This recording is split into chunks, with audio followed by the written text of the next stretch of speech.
Hello, my dear lovely viewers.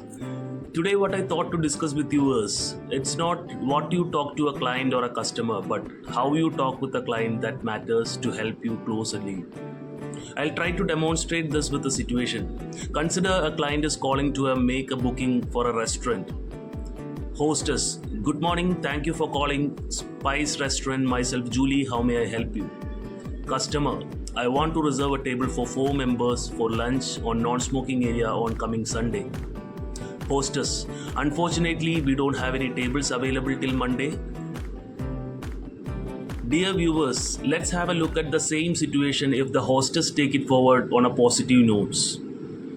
Ring ring. Good morning. Thank you for calling Spice Restaurant. Myself, Julie. How may I assist you? Customer, I want to reserve a table for 4 members for lunch on coming Sunday. Hostess, you are lucky. We have one table available for 4 members on Monday exactly at 1 p.m. and it is having an excellent view towards the lake, and that too in non-smoking area as you prefer. Would you like to reserve a table?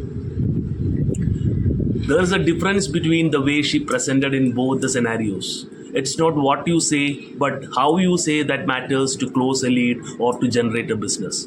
Dear viewers, understand the moment you start talking negative words like unfortunately, no, sorry, the client looks for the next best alternative solution to meet his need in his budget. People set mind based on the first 10 words you speak the moment they approach to you.